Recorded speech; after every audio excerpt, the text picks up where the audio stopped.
So you guys know what PechaKucha is? Yeah? So for the benefit of the others, let me just give you a small insight of what PechaKucha already is. PechaKucha is actually originated in Tokyo. Okay? It was formatted by two architects. Their name was Astrid Klein and Mark Dittel. So the whole idea behind PechaKucha was that these guys, mentioned that if you give something, something to a creative person and ask him to talk about it, he'll just go on and on and on and on, and it's very difficult to make him stop. So this, PechaKucha came out to be more like a presentation format. So there are 20 images and 20 seconds each. So each speaker gets 6 minutes 40 seconds. He can talk about anything. That is the PechaKucha Global. Of course, here we have a theme that is MarTech.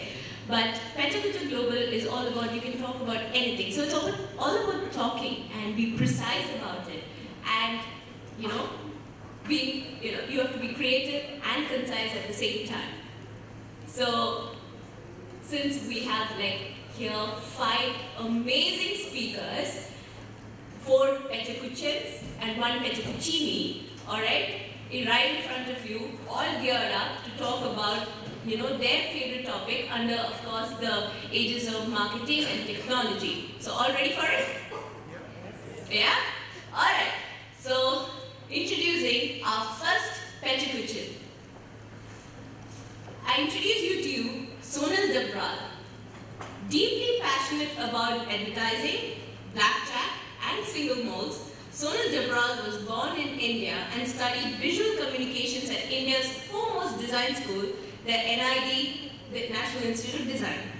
Instead of making him the next Paul Rand or Tibber Kalman, the universe had other designs and threw him into a career of advertising. Destiny knows best, it seems, since in 3 different markets across Asia, he has led his agencies to the #1 creative position. First up, he joined Ogilvy Mumbai in 1991 in partnership with Piyush Pandey, drove the agency from creative anonymity to India's #1 creative agency. Then came Ogilvy Kuala Lumpur in 1999. And deeply affectionate about the country, so Sonal spent some of his most memorable years in Malaysia. Within 3 years as the ECD, Sonal helped Ogilvy turn into the most awarded agency in Malaysia and one of the top creative offices in Asia. In 2000, one of his spots won the Grand Prix at Asian Media Awards. Soon followed Malaysia's first one-show gold, and then came in Ogilvy Singapore. After all this, of course, he wanted to come back to the country, and Sonal, as one of the 50 young Indians who will lead India into the next century. Perhaps this is what made him come back to the country, and now he's entered a new chapter in his career, and he's now the chairman and chief creative officer of DDB Mudra Group, based out of Mumbai. Ladies and gentlemen, introducing Sonal. Sonal, you're up.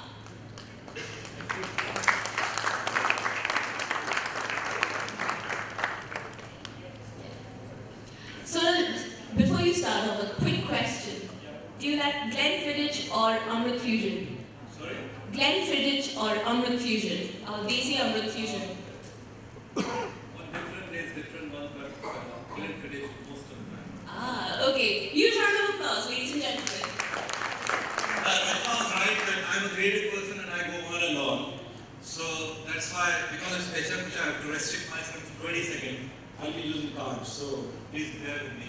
I normally don't do that. And support me in case I blabber too much. So we wait for it to begin. Oh yeah, I have to stop. In the creative field, we sometimes wait for the right inspiration to come by. We wonder what we could do to make ideas come faster. We look at places, in bars, beach, sometimes under the shower also. Actually, inspiration is all around us. Sometimes all we need to do is to just keenly observe this miracle called life. My name is Sonal Dabral, and today I will share with you some seemingly small moments from every day that inspired me, helped me take a leap, and even shaped my life at times. A million possibilities lie hidden in every single moment. That's what I believe. Change. Yeah. I grew up in the dusty bylanes of Agra, where kids grew up becoming doctors and engineers. And the really bright ones went on to become the IAS officers. All I did was draw and paint. And no one, including me, had a clue that there was a profession called design or even advertising. My first experience of great advertising happened in a bus stand in Agra. I used to travel by bus frequently then.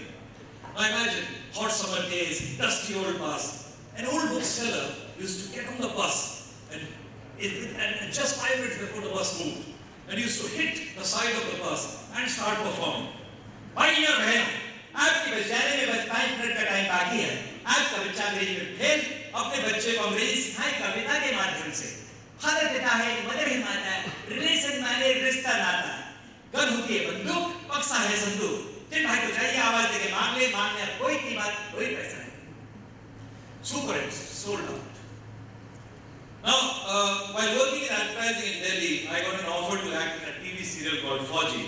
Curiously, I accepted the offer without a hitch. I debuted alongside this little-known actor, SRK. Working together with him was a thoroughly enjoyable experience, a brand new experience for me. This cute little boy in Lajpat Nagar, Delhi, orders the shopkeeper, "Wait, mujhe water packet de." And I wonder that whether a whole campaign can be built around that attitude. Snap. I write the line, "Humko Beniz Banta." The line, probably one of the first colloquial lines in Indian advertising, went on to become a big hit. I'm sure some of you must remember this iconic image. I was reading the art direction of this campaign. What we all saw was an exuberant shot of a young Shimona rejoicing on the field. As she runs onto the field, the white pigeons romantically fly away. What no one knows is that just inches away from the camera, there was a young guy trying to make those filmy birds fly. They just refused to fly because Bollywood pigeons are not supposed to fly. Pigeons in the shot was my early morning brainwave that had delayed the shoot, so I had to now somehow make the bloody pigeons fly. Sorry for that word. Encouragement. My curiosity for trying out new things led me to work as a TV host on a couple of popular TV shows. Philip's Top 10, Anchor 8 Minute. It's a different kind of rush, talking to a live audience. In between shot, I used to have mock focus group sessions where I used to kind of test out my advertising ideas, and they always work. I happened to meet this young bubbly girl at Bombay Gym one evening. Next day, looking at the script of Perk Chocolate TVC I was about to shoot, my instinct told me that this girl was the perfect girl for this film. Though famous feature model was already finalized, we decided to go with my gut, and the girl was Preet Zinta, film a big hit. Now, venturing out overseas to work was a daunting task. It was my first time in Malaysia. As I took a taxi to go to office one day, the cabbie asked me, I was feeling homesick. Where I was from? India. Shah Rukh Khan. Oh, kushi kushi hota hai. I was shocked. My homesickness disappeared, and I went on to sing, "Tum paas aaye, yo muskuraye, tumne na jaane kya." And he joined me. After that, he gave me a discount. I loved Malaysia after that, for the next 5 years. When my son was born in Malaysia, I recorded every moment of his first few days. Seeing him inside the nursery through the glass, I wondered what he would become when he grew up. A doctor, poet, astronaut, a drug addict. I was working on a big pitch on insurance company that time, and I took that footage and penned my thoughts on it.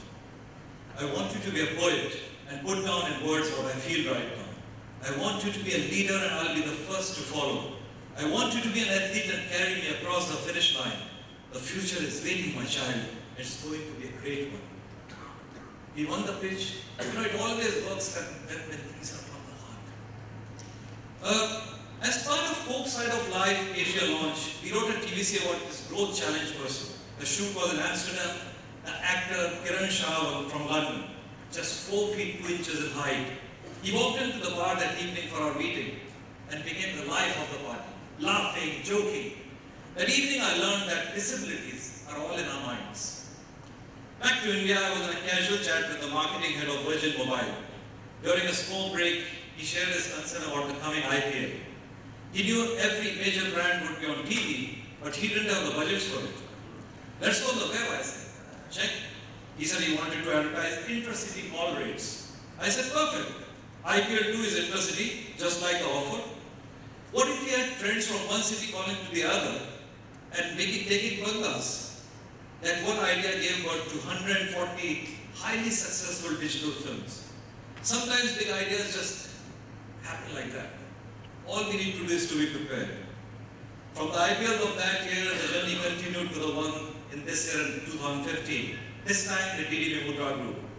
IPL is not a game. If you really look at it, it's an annual festival. The whole of India comes together and celebrates it. It's the only Indian festival.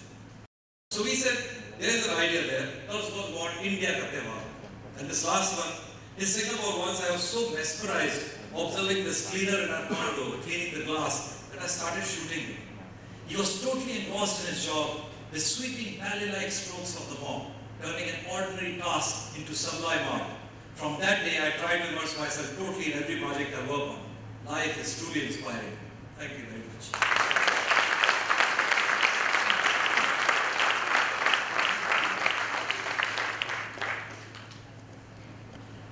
I think I deserve another round of applause. It is so difficult, I find, like 20-second, one image. Wow, seriously.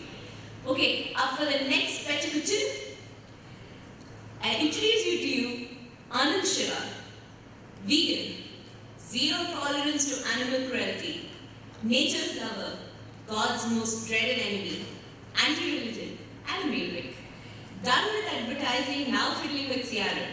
Yes, that's how he describes himself. A mixed breed professional, first 23 years in advertising, and from brand and communications to BTL, B2B, channel communications, and multimedia. From there to CRM for the past 6 years, meaning data, analytics, loyalty, targeted marketing, customized communications, social CRM, BDP, contact center, everything, okay? And he's worked with amazing amount of brands. Let's just see. Mahindra Auto, Axis Bank, Nerolac, Happy City, Marks & Spencer, Kalyan Jewellers. He's worked with all the brands that we eat, sleep, drive and watch, etc. So with no further ado, Anand Siva.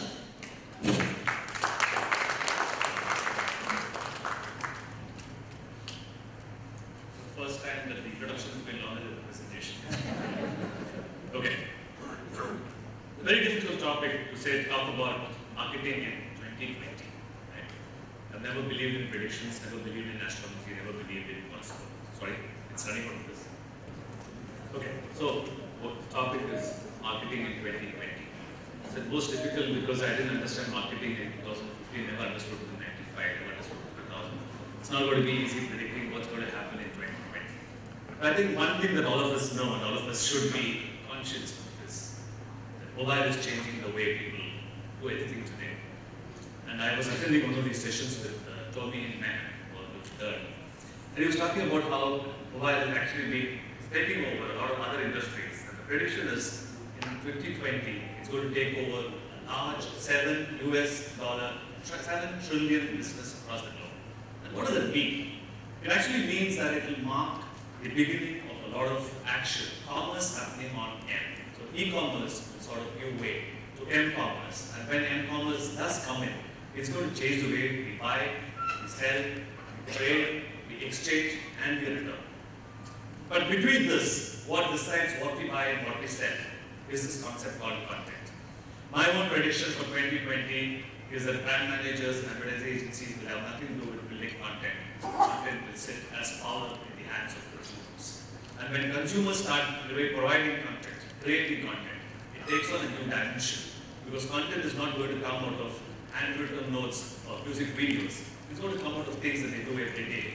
Which is why I think 2020 is going to be the era of Internet of Things, when everything from your kitchen to your doorbell gets connected to a single server, delivering tons and tons of data, moving across servers across the globe.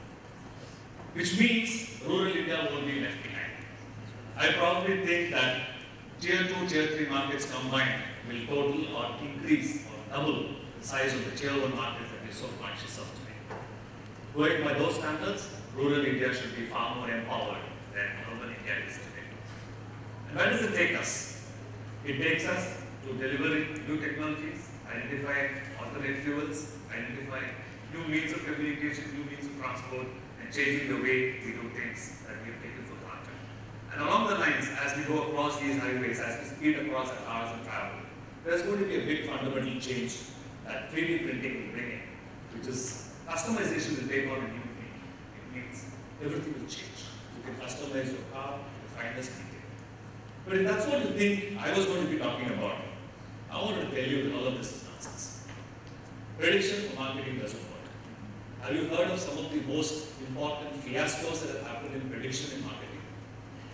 So I decided that I will take the first half of my presentation to tell you that I'm very serious about prediction, and then tell you why you shouldn't have taken me seriously in the first place. Right? I went across, I searched a lot, I found some very interesting predictions that have gone wrong. And some of them came from the brightest minds in the industry. The inventor of mobile phones saying there was no future for mobile phones.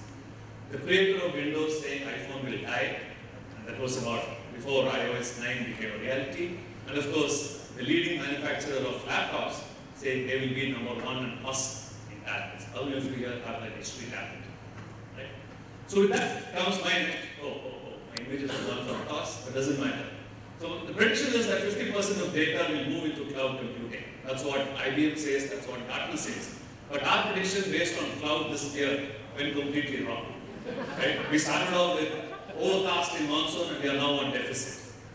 35% of households will own multiple devices, but Android says this, if you can't connect, we can't do anything about it. But still there is a prediction that we'll have more connected devices than ever before in 2020.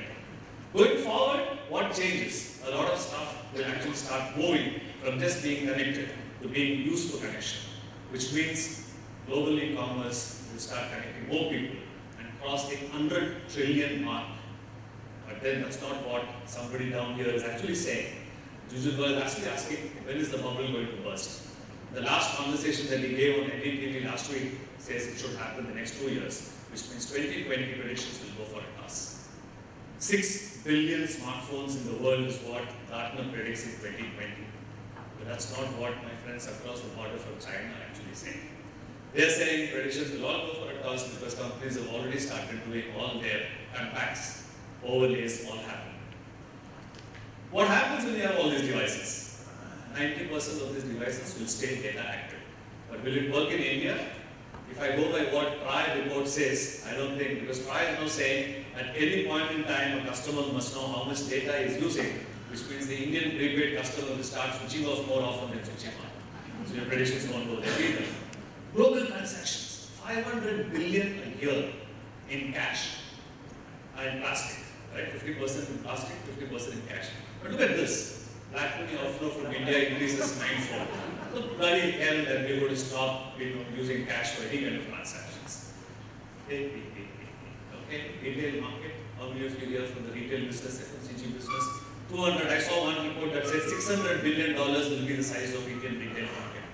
But then Business Today actually carried a very interesting story that says the Indian retail business will start slowing down starting this year. I went on to check out the other businesses that are going to come in and going to change. 50% of Indians' population will be between 24 and 40. The youth, generation Y, generation M, all of them coming in. But simultaneously, we are also talking of a very, very persuasive, compulsive disorder in the upper segment, which is the age segment. Right? But will that change? Anything that we do, it will change because inclusive banking, rural banking, agri-banking are all supposed to come in to make India the 5th largest banking economy in the world, much to our distaste. It also appears that Moody is actually saying 26 banks will shut down by 2020. So I don't know where the economy is going to burst on the banking side. Indian healthcare industry is supposed to be the fastest growing after education in the country. According to my own predictions, it looks like we're going to be falling sick more often, but I don't think we're going to find the healthcare that we require. With that, my predictions for 2020 say that I should step out right now. Thank you.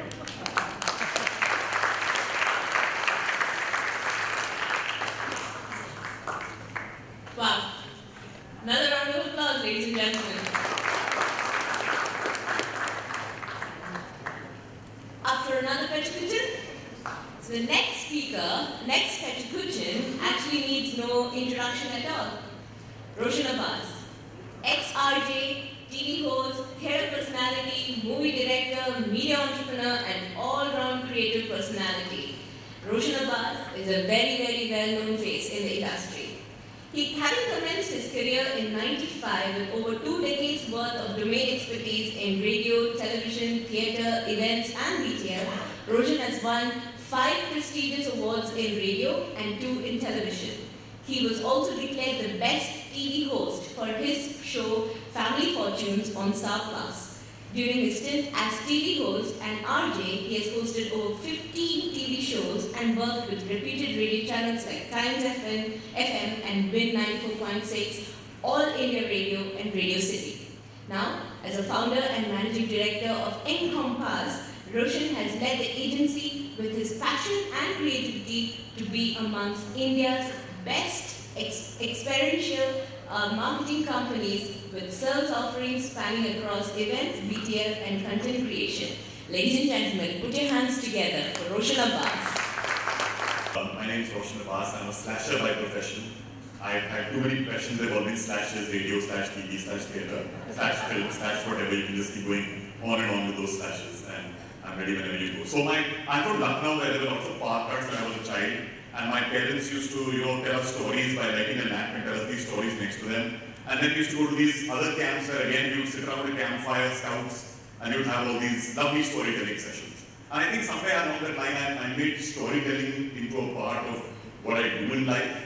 But today whenever I go out and I see people hanging around, this is how they hang around. They're always constantly behind the screen. There are very few conversations. You want to actually put devices off. There are software now which has been developed so that you can actually put your phone off for a period of time and pay a penalty so that people can at least talk to each other. But this is horrible.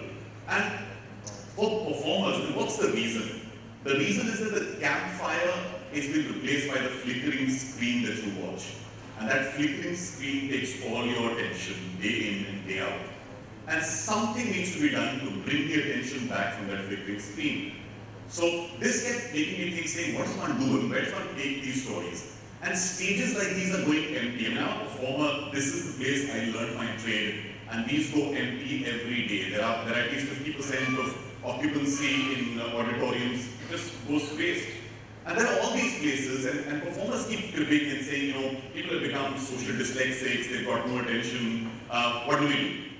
But I still believe in my heart that people love stories. The lovely quote I read said, this universe does not move on atoms, it moves on stories. And frankly, stories connect all of us.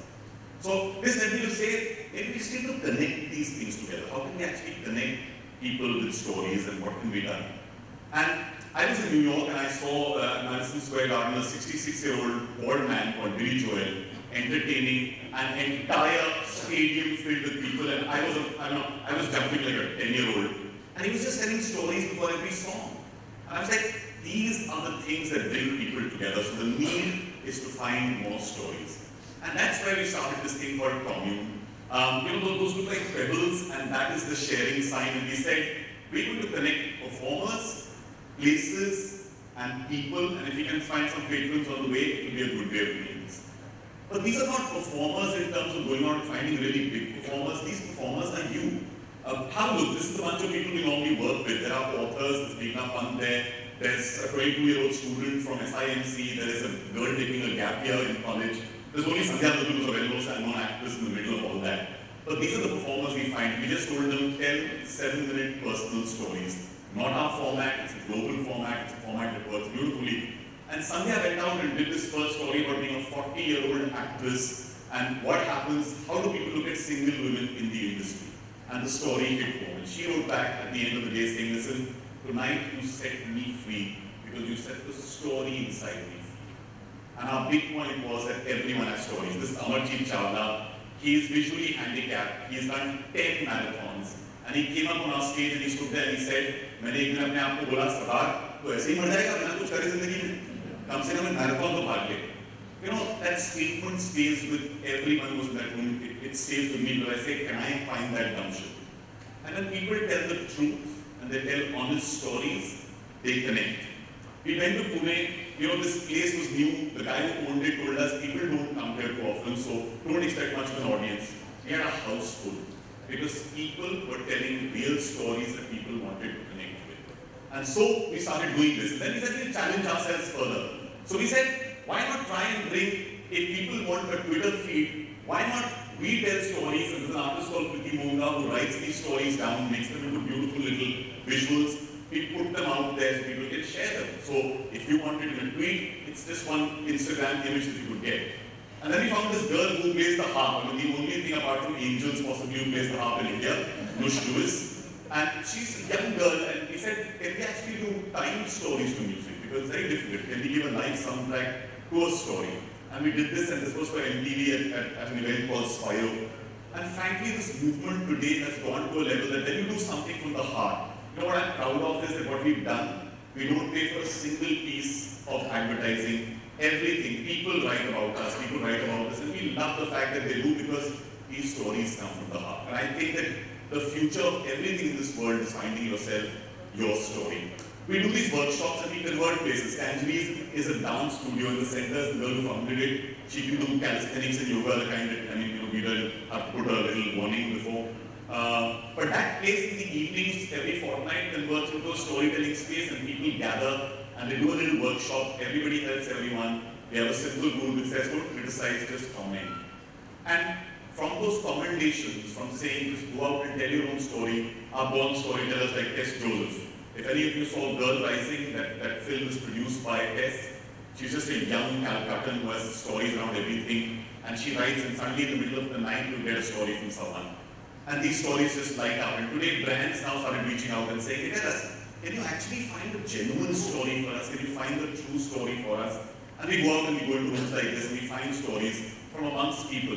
And this was amazing. There were these bankers sitting and suddenly by the end of 1 hour, they were telling us stories about their chowkidars, about losing 8 lakhs in 8 hours. It was just drama.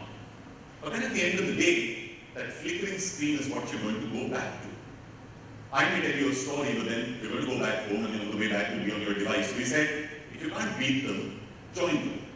We put a small team, we found a small tech team and a marketing team. They came together and we said, guys, what should we do? And said, why don't you just convert these stories into something which you can post? And so today, we sit on a repository of over 200 stories we've shot. They're all 7 minutes long. And somebody reaches out and says, we want to say, what do you want the story on? We have them on color, and we have them on roots, and we have them on engaging with people, and about life, and about near-death experiences. And we just put these out there. And the amazing part, I must tell you, is that we've just begun. And already, this is something that is reaching out. So that same flickering screen has made that infinity loop happen for us. And those people who never gave their attention are now giving their attention to these stories, coming for these workshops, and doing it as a repeat cycle. And that's why storytelling is what I think is the future of everything.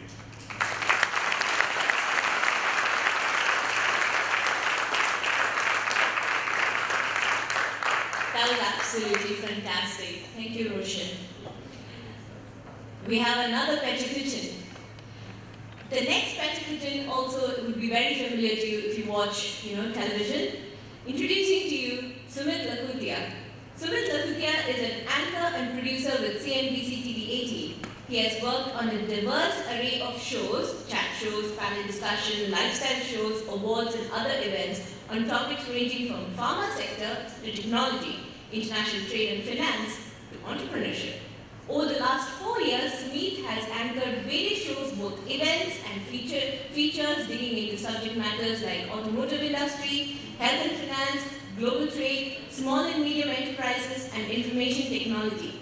Some of his real famous shows are, we had the CNBC TV 18 Overdrive Awards, Accelerate India, which was a 13-episode series in partnership with Microsoft, Investathon, Bat of Honor, which was a live show at Bandra with Sachin Tendulkar, India Healthcare Awards, along with panel discussions for FICCI's Global R&D Summit in 2013. Ladies and gentlemen, put your hands together for Sumiit. So I didn't realize they'd read out almost all of that. It was really short and not so blah blah. It would be a little more interesting. Alright. Good evening. Just want to first up say thank you to NASSCOM because it's a really fun evening. I've been enjoying the 3 speeches earlier with PechaKucha and it's something different. Alright, time starts now. What am I talking about? Will MarTech murder television? Can I have a show of hands? How many of you think yes, MarTech will murder television? And how many of you think no, it won't? And How many of you are here to just enjoy it, have a drink, have some nice dinner afterwards? Alright, so okay, we've got a big half and half. Some say yes, some say no. My name is Sumiit. I'm an anchor and producer with CNBC TV 18, but I work in the special projects team. We do panel discussions, award shows, those kind of stuff. So in case you're watching the channel and you say, dude, I've never seen you, that's because most of my shows, all of my shows go on the weekends. Special content, the views are my own, they're not subscribed to by the channel, maybe, maybe not. Okay, disclaimer out of the way, let's move on. The world is going digital, like, duh. Why else are we here? If you guys have been here the whole day, you'll be here tomorrow also at the seminar. Obviously the world is going digital. Heraclitus, the Greek philosopher, once said that change is the only constant, and technology is changing really, really fast. Don't go by that graph, it just looked really nice, so I picked it up from the net. But a lot of people are saying that television is on its way out, the internet is in, everybody's going to be just on the internet and say bye-bye to TV. I don't believe that. And I will try now to tell you why I think that is so. Today's generation is all about call to action, and television has always been a one-way medium. Yes, the channel does what it has to do, the shows say what they want to say, and people out there are getting one-way action, one-way information. But the generation now is about call to action. So as the television channel, our shows, we are having to listen to customers, which we've been wanting to, but now we listen to them through the internet.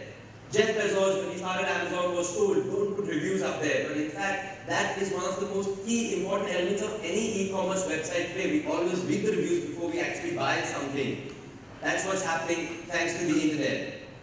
Yes, television is moving to the internet, but again, it's the same old usual suspects. You have YouTube, Facebook, Twitter, websites.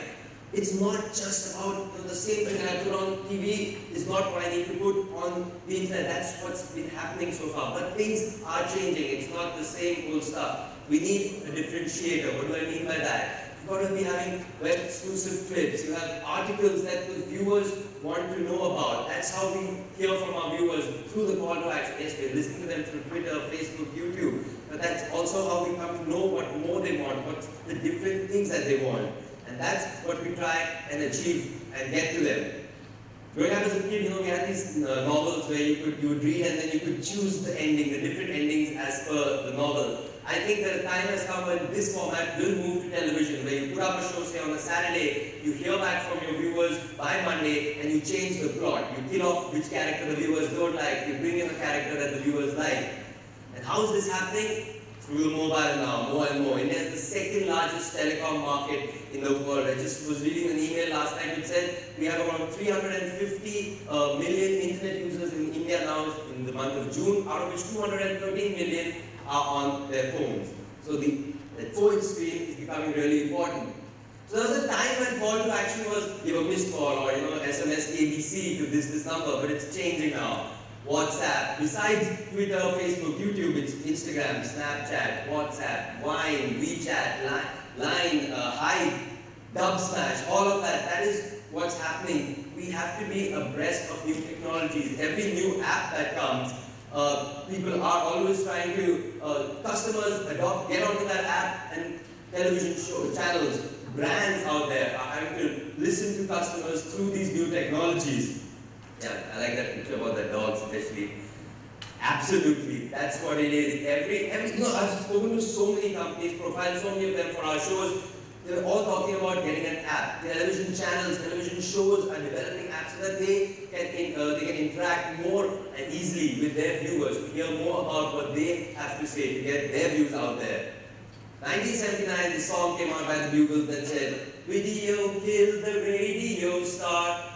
That didn't turn out because radio is still there, they're still auctioning off radios, but video per se is out. People say that the same thing is for digital will kill the TV star, but I don't think that will happen. What I think, and why I think that won't happen, is because TV currently in India, and I believe for the next coming many years, TV has a bigger mass penetration. The 2011 census said that 47% of Indian households have a television. And currently, I think about only 20% of Indians are on the internet. Yes, we're looking to get more and more Indians on the internet. Every month, we're getting more people on the internet. But India currently has all of these internet infrastructure problems. The government is talking about Digital India. Yes, but I personally have a problem sometimes when I'm in a city and I'm not getting 3G on my phone, and then I'm like, forget it, I'm not going to see anything on YouTube or stuff like that. So what I'm trying to say is that television and marketing technology have already started working together. They're coming together, they're amalgamating, they're integrating, so that television is a way to communicate, is a very important part of communicating with the viewers out there, with the audience. But marketing technology is being used by television shows, by television channels, to get their message out and to hear from customers. Smart TVs, another way, so you can now, on that same television screen, you can watch cable, you can watch stuff from the internet, you can even beam stuff from your laptops onto that same screen. So these are the kind of innovations that are being done that are getting these things together. The cross is really important. Television is not dead, it's not going to die for a while. It's going to be marketing technology and television coming together, and they will live happily ever after. So, in summation or summing up, I'd just like to say that no, marketing technology will not murder television. They will hopefully live happily ever after. Thanks so much.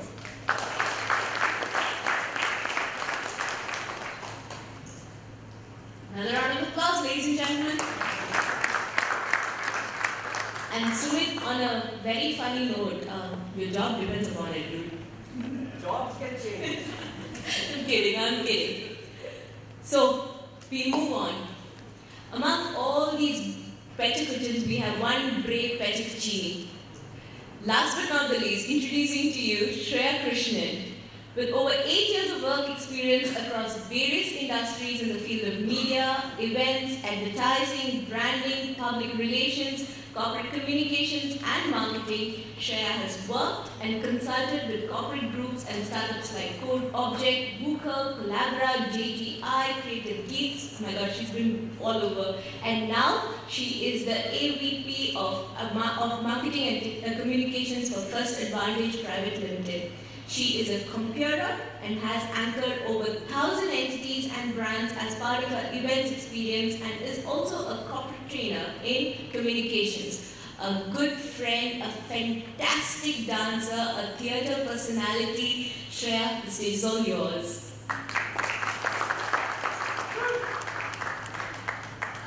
No pressure, anything meant with the last few slides, and I have to say, how many of you here work with agencies? How many of you are the creative guys? Okay, so marketers versus designers, the wars of the creative world, as I like to call it. So what are the success parameters according to us? I remember sitting in a room where there was a brief thing given. There was this head of marketing of an organization called the designing agency, and he said, "अरे यार वो blue circle डाल देना, वो green color हमारा brand वाला color है ना, वो डाल देना, उसमें content ठोक देना, हो गया ना." And so there are these brand guidelines which we work under.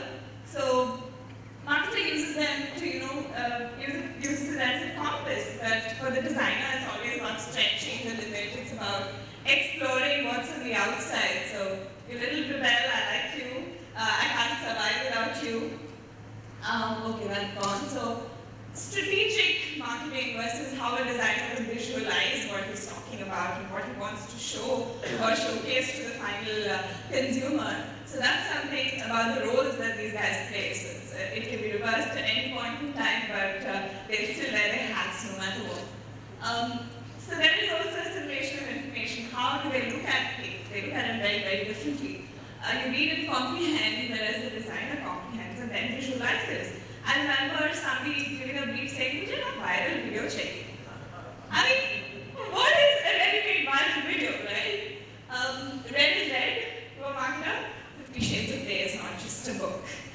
Black is not color, it's a shade. I get it. I get what the designer feels because I've been on the other side of the story. So what is it that brings this differential two worlds together? What is it that keeps them working as a unit? There's a lot of technology we use. We both look at it very, very differently. We look at math, stats, ROI. We're looking at how is it visually appealing? What is the aesthetic value that's going to be driven out of this entire exercise. So the applications differ as well. The jargons that they use differ. We'll come to that. One benefit of Facebook's new email system is that your privacy can now be violated all in one place. And then the designer says, if Pinterest were to disappear, I don't know how I would survive going back to my lame, uncrafty, pre-Pinterest life. Things that a designer would like would be maybe the curvature of a dog's tail. Inspiration comes from different places. They subscribe to different things. They assimilate different visual media. So that's again the whole two worlds and the way you look at it. So what is it that sort of keeps these guys at loggerheads but makes them come together to come up with unbelievable outcomes? You saw people talking about storytelling, you saw Sonal talking about the entire inspiration cycle.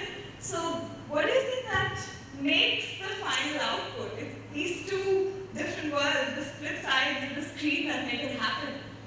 Again, some visuals are off, so we talk about positioning, segmentation, and all of that. There is a designer saying, let me figure out the other angle to it. I'm not looking at you, I'm not hearing you, I'm going to shut you off on one side and look at the world that we explored the way I see it, and so give them that referencing, give them that open, free thinking sort of space.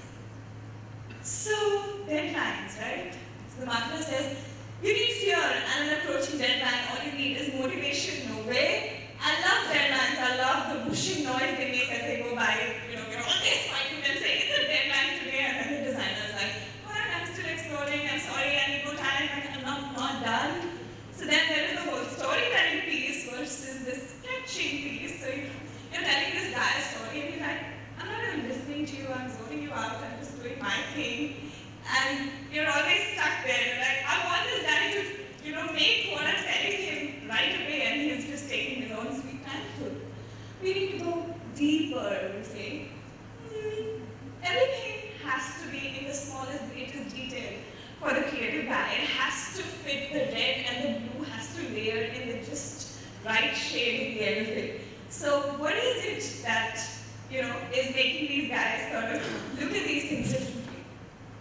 This has to be bigger, and size, font size, space, how big do you want it? So it's just like rephrase what you're telling me.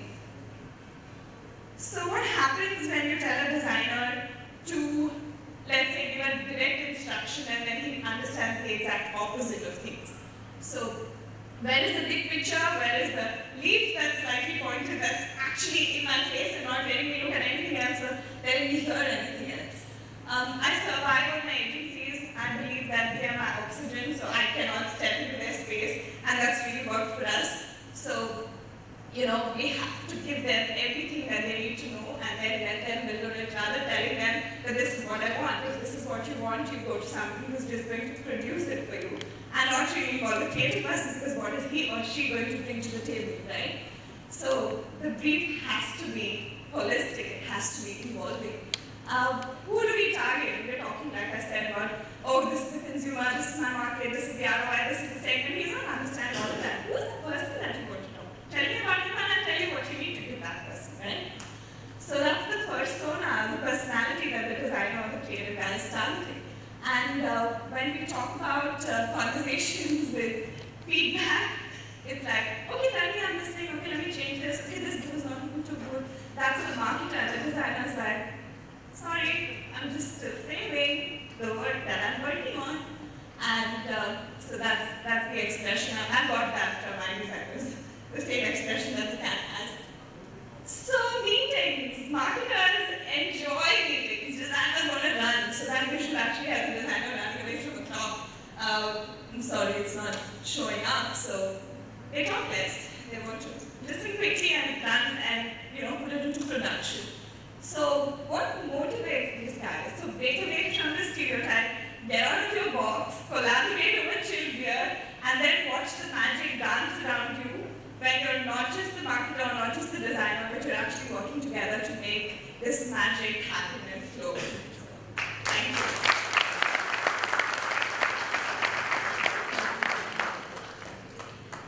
Now you know how difficult it is to actually speak for 20 seconds per image, right? Especially a creative person. Wasn't that amazing?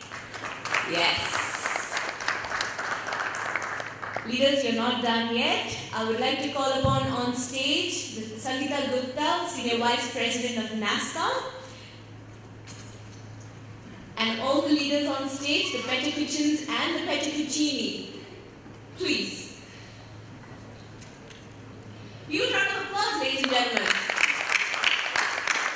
They really had to work a lot. A lot of changes happened, rules and regulations were there. We just kept changing it. Somebody asked for some tweak. No, nothing was possible because PechaKuchans always followed rules and regulations, and rules and regulations were strict.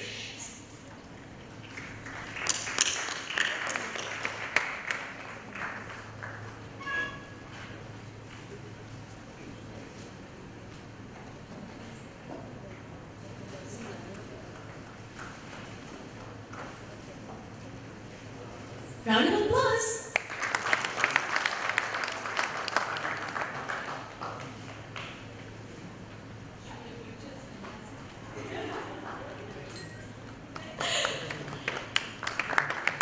Thank you so much, leaders. Thank you so much. I hope you enjoyed. Yes, 1 second.